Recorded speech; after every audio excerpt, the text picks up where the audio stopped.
বিসমিল্লাহির রহমানির রহিম। আশুরা, তাৎপর্য, ফজিলত, করণীয় ও বর্জনীয়। আশুরার তাৎপর্য। আশুরা মুহররম মাসের 10 তারিখকে বলা হয়। ইসলাম ধর্মে এই দিবসটির বিশেষ গুরুত্ব রয়েছে, কারণ এই দিনে ইসলামের অনেক ঐতিহাসিক ও তাৎপর্যপূর্ণ ঘটনাবলী সংঘটিত হয়েছে। যেমন হযরত আবু হুরায়রা রাদিয়াল্লাহু তাআলা আনহু থেকে বর্ণিত এক হাদিসে এসেছে যে একদা নবী করিম সাল্লাল্লাহু আলাইহি ওয়াসাল্লাম ইয়াহুদীদের কতিপয় এমন লোকের পাশ দিয়ে অতিক্রম করেন যারা আশুরার দিনে রোজা রেখেছিল। নবী করিম সাল্লাল্লাহু আলাইহি ওয়াসাল্লাম তাদেরকে জিজ্ঞেস করলেন, এটা কিসের রোজা?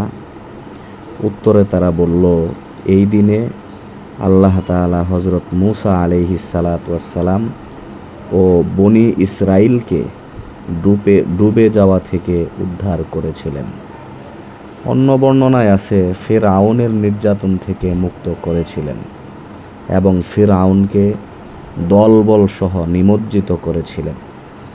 আর এই দিনেই হযরত নূহ আলাইহিস সালাতু ওয়াস সালামের কিস্তি জুদি পর্বতে স্থির হয়েছিল। ফলে এই দিনে হযরত নূহ আলাইহিস সালাতু ওয়াস সালাম ও হযরত মূসা আলাইহিস সালাতু ওয়াস সালাম কৃতজ্ঞতা স্বরূপ রোজা রেখেছিলেন। তাই আমরাও এই দিনে রোজা রাখি।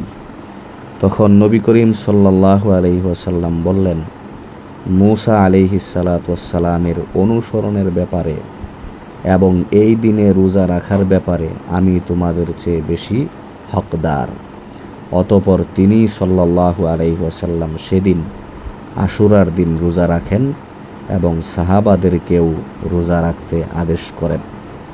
বুখারী শরীফ হাদিস নম্বর 2004, মুসলিম শরীফ হাদিস নম্বর 1130, মুসনাদে আহমদ হাদিস নম্বর 360। ফজিলত। হযরত আবু কাতাদা রাদিয়াল্লাহু তাআলা আনহু থেকে বর্ণিত যে নবী করিম সাল্লাল্লাহু আলাইহি ওয়াসাল্লাম ইরশাদ করেন, আমি আশাবাদী যে আশুরার দিনের রোজার উসিলায় আল্লাহ তাআলা অতীতের 1 বছরের গুনাহ মাফ করে দিবেন। তিরমিজি শরীফ হাদিস নম্বর 751। হযরত আবু হুরায়রা রাদিয়াল্লাহু তাআলা আনহু থেকে বর্ণিত অপর হাদিসে নবী করিম সাল্লাল্লাহু আলাইহি ওয়াসাল্লাম ইরশাদ করেন, রমজানের রোজার পর মুহররম মাসের রোজা সর্বোত্তম। মুসলিম শরীফ হাদিস নম্বর 1163। করণীয়। আশুরার দিনে রোজা রাখা, তবে এর সাথে 9 তারিখ অথবা 11 তারিখ মিলিয়ে রাখা।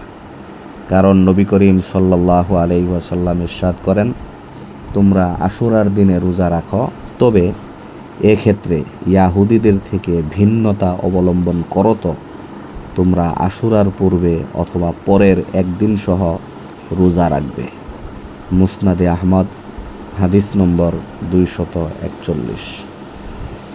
এই দিন বেশি বেশি তাওবা ইস্তিগফার করা, কারণ নবী করিম সাল্লাল্লাহু আলাইহি ওয়াসাল্লাম ইরশাদ করেন, মুহররম হলো আল্লাহ তাআলার নিকট একটি মর্যাদাবান মাস। এই মাসে এমন একটি দিন আছে যাতে তিনি অতীতে একটি সম্প্রদায়কে ক্ষমা করেছেন এবং ভবিষ্যতেও অপরাপর সম্প্রদায়কে ক্ষমা করবেন। তিরমিজি শরীফ হাদিস নম্বর 741। দ্বীনের খাতিরে এই দিনে হযরত হুসাইন রাদিয়াল্লাহু তাআলা আনহু যে ত্যাগ তিতিক্ষা প্রদর্শন করেছেন, তা থেকে সকল মুসলমানের দ্বীনের জন্য যে কোনো ধরনের ত্যাগ ও কুরবানি পেশ করার শিক্ষা গ্রহণ করা। চ্যানেলটি সাবস্ক্রাইব করবেন আরও নতুন নতুন জরুরি মাসআলা মাসাইল, করণীয় বর্জনীয় জান্নাতি আমল পেতে।